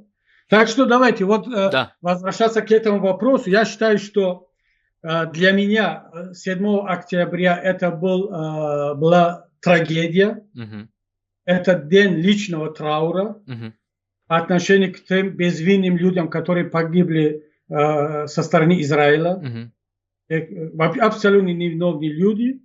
И тем более вот заложники, которые до сих пор есть. И вообще это была трагедия для палестинцев, для жителей Газа и сейчас для Ливана. Я как политик, я видел как бы будущее, вот, Мгм. будущих шагов вообще Израиля. Я всегда задавался вопросом, вот Израиль, как должен сейчас поступить Израиль? Неважно, это Израиль, любое другое государство. Мгм. Мгм. Мгм. Мгм. И вот представьте себе, какая реакция должна быть. Вот сейчас между Ираном и Израилем. Понимаешь, вот ситуация такова, что Израиль не мог ответить, и Иран не может сейчас отвечать, потому что речь идет о сохранении лица, о имидже Да, государства. да. Вот просто когда ты бездействовать не можешь, просто проглотить все это и не отвечать просто невозможно. Совершенно верно. Совершенно верно. Поэтому я бы сказал, что кто бы не принял такое решение, это была трагедия для Мгм. многих. А это, кстати, я считаю, что это был подарок для Нетаньяху. Да. Вот 7 октября Так. это большой подарок не только для радикалов со всех сторон, но и для Нетаньяху, потому что на Нетаньяху уже завели уголовное дело. Его Да, должны там были протестовали подать как в раз, суд. там Да. еще из-за судебных реформ, да, было много проблем. Да, все это. И это был просто небесный подарок со стороны тех людей, которые приняли такое решение по отношению к Нетаньяху. И Нетаньяху сейчас заинтересован, чтобы этот конфликт не заканчивался. Он продолжался, потому что как только конфликт будет решен и война закончится, израильская судебная система вернется к рассмотрению дела Нетаньяху. Конечно, я лично, я не имею там такого никакого толком отношения к Израилю, думаю, что действительно, но при этом следил за протестами, что там происходит, что попыткой там подчинить этот независимый суд и так далее. Ну, не будем вдаваться в подробности, но поняли, что в итоге это трагедия. Ну, между нами, такими как мы, таджикистанцами, которые выступают за Израиль, и людьми, которые выступают за Хамас, скажите, у нас может быть точка соприкосновения, в котором мы можем найти общий язык и действовать дальше, например, прийти к какому-то компромиссу в этом вопросе? Может быть, только в одном случае. Если изначально просто вот президента мы не скажем, что вот чем бы оно ни закончилось, с чего бы оно ни начиналось, я буду поддерживать Израиль. Или я буду поддерживать Хамас. Если у каждого будет такая позиция, мы никогда не придем к общему согласию и к взаимопониманию. Если мы скажем, что даже если я как мусульманин, как лидер исламской партии, как человек, который исторически, я считаю, что у палестинцев больше права на эту землю, чем у Израиля. Тем не менее, я считаю, что 7 октября это была трагедия для всех, прежде всего для палестинцев. И зная, что за этот взгляд меня будут критиковать, не то, что будут критиковать, а еще, возможно, будут еще ругать и много... Да. Мы Просто конструктивно сказать, что тяжело я общаемся, да, больше в не нашем буду обществе. поддерживать Кабири или там Мгм. исламскую партию и так далее. Но это моя позиция не потому, что я лично так считаю. Я считаю, что моя позиция, она ближе к интересам как раз мусульман, ислама и палестинцев. Мгм. Ну, Акуджон, Я прекрасно. просто подхожу с другого ракурса. И я считаю, что евреи имеют право тоже на территорию, на государство. А это, кстати, это государство, оно могло бы быть изначально где-то, варианты были разные, от Крыма до Магадана, до купить в Аляску какую-то территорию, там какой-то в Африке. Но потом все-таки решили, что это должно быть в Палестине, не спрашивая палестинцев, кстати, об этом. И только из-за того, что османский халифат уже как бы ослаблен до такой степени, что уже ни на что не может повлиять, это было немножко нечестно, несправедливо, но тем не менее я считаю, что раз де-факто оно есть, надо исходить из реальности. И сейчас самое оптимальное решение – это решение двух государств. Two-state решение, то есть два государства на этой территории. Да, может быть, кто-то останется недовольным, например, Нетаньяху, он недоволен этим решением. Возможно, даже часть палестинцев, радикально настроенные, которые вообще говорят, что Израиля не должно быть. Но это факт, Израиль это факт, надо с этим смириться. Многие смирились, кстати. И поэтому, если более прагматично, реалистично подходить к этому вопросу, то и будет взаимопонимание. Просто если нас, например, бывших мусульман, обвиняли в том, что мы поддерживаем Израиль только потому, что там хотим насолить мусульманам, а в свою очередь мусульмане поддерживали палестинцев, потому что, ой, это наши братья-мусульмане, это я прекрасно понимаю, но вот однажды вы в своем интервью такую очень интересную мысль сказали, что, дескать, цивилизованные, прогрессивные, сильные государства Запада заинтересованы в том, чтобы арабы и мусульманское сообщество Ближнего Востока оставалось в таком положении, в котором оно есть, да, в таком, довольно таким приземленном, довольно таком ужасающем положении для того, чтобы выкачивать оттуда ресурсы. Не кажется ли вам, что это утверждение больше похоже на конспирологию, с учетом того, что когда вот сместили этого Саддама Хусейна, в Ираке случился хаос. И всюду, где сильного авторитарного мусульманского лидера смещают, там становится хаос. Не кажется ли вам, Акоджон, что мусульманское сообщество, оно именно так настроено для того, чтобы ими управляли жесткой рукой? Нет, абсолютно. Я не согласен с этим. Я не буду сейчас долго и подробно об этом говорить, потому что это отдельная тема, но я считаю, что к демократии надо привыкнуть, демократию надо научиться жить при демократическом государстве. Кстати, Гитлер пришел к власти в результате демократических выборов. И многие считали, что вот вам результат демократии, когда демократией могут воспользоваться такие негодяи, как Гитлер, и узурпировать власть. Многие говорят, что почему мы должны повторять эту ошибку, позволить мусульманам жить при демократии, когда там провести, вот сегодня, завтра провести демократические выборы. В Таджикистане победит исламская партия, в Египте, в Египте победит братья-мусульмане, а где-то в другом государстве такие же исламисты. И потом они, воспользуясь демократией, узурпируют власть и наводят свои тоталитарные порядки. Где-то, может быть, случится и так, как в Германии. Гитлер, воспользовавшись этой демократией, навел свои порядки, уничтожил 50 миллионов человек по всей Европе. Но это не стало поводом для немцев отказаться от демократии. Они сказали, мы однажды ошиблись при выборе. То есть мы обманулись лозунгами. Но мы заплатили за это огромную цену. Но мы научились выбрать уже как бы по внутренним чутьям. Да, мне не нравится этот человек, но я должен голосовать таким образом, что потом мне не стало от этого плохо, и моим детям. И вот сейчас Германия демократическая страна, Не потому, что кто-то там силой внес сюда демократию, США или другой. Нет, они научились на свои ошибки, практикуя демократию и допуская ошибки, иногда очень фундаментальные трагические ошибки.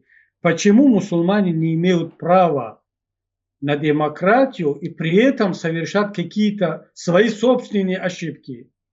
Но этих ошибок пока еще кто совершал? Например, в Турции.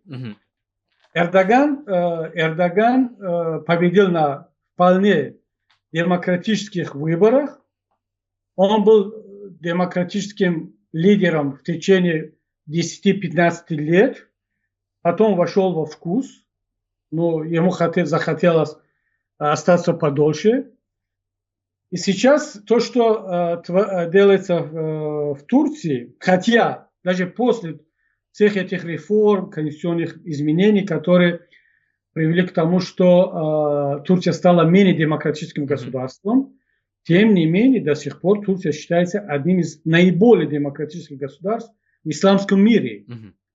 Конечно, не сравнить с Европой, остальной частью Европы, но по отношению к другим мусульманским государствам. Но многие говорят, что вот у нас есть печальный опыт Турции, когда на волне демократических выборов приходит происламский политик, и постепенно он превращает страну в авторитарный режим.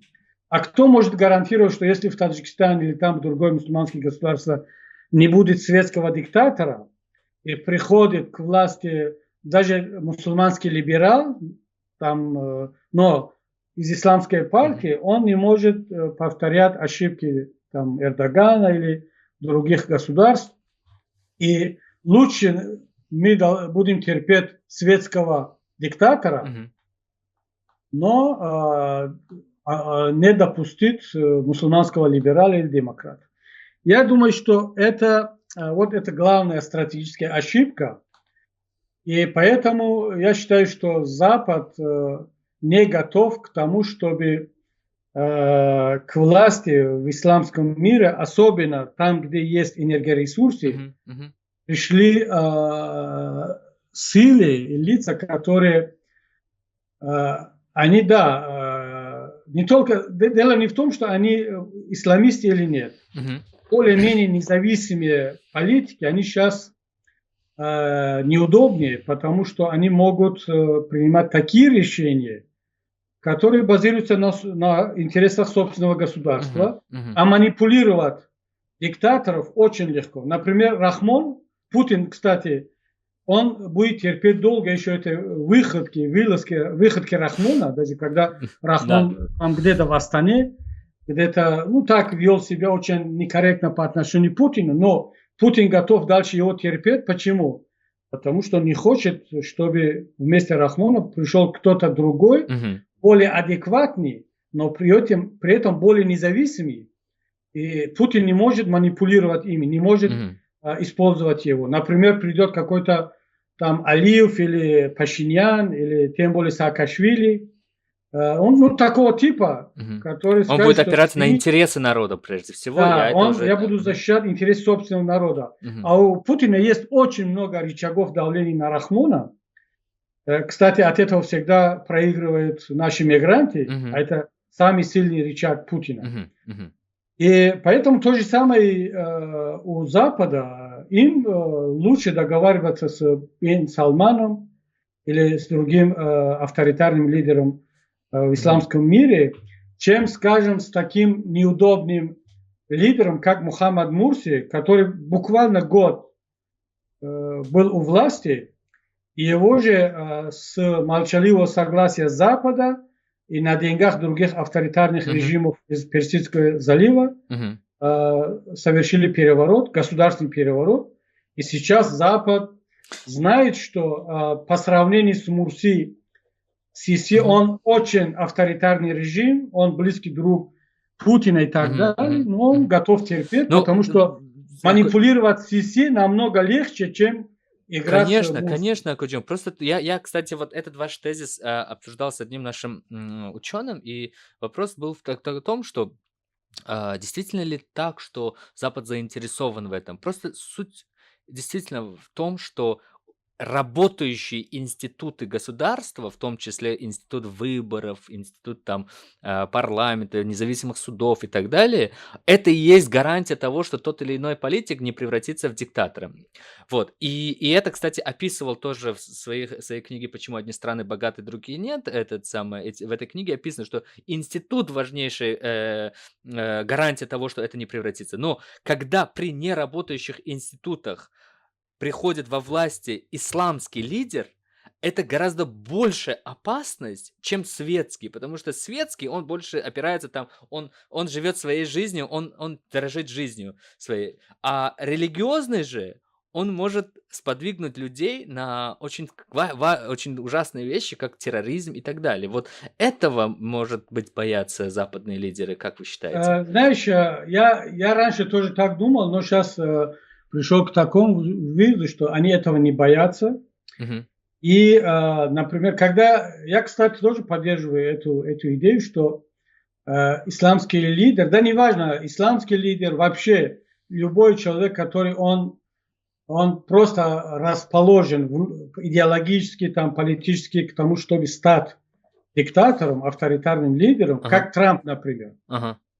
по своему характеру, убеждению, он склонен к тому, чтобы стать, если бы он был лидером России или там любого другого постсоветского Мгм, государства, он был очень ужасным, превратился в ужасного диктатора. мгм, Но поскольку в США работает институт, и там есть баланс сил, мгм, эта мощная демократическая система не позволяет даже такому авторитарному по убеждению Трампа, политика как Трамп, стать, то есть выходить из-за рамки. мгм, мгм, мгм, Поэтому я сторонник того, чтобы первым делом мы должны укрепить институты власти мгм, и создать баланс сил, чтобы ни одна ветвь власти не могла бы подчинить себе другой мгм, ветви власти. мгм, И тогда у нас будет гарантия того, что лидер, неважно кто он, мгм, член исламской партии, демократической партии, там, религиозный мгм. лидер,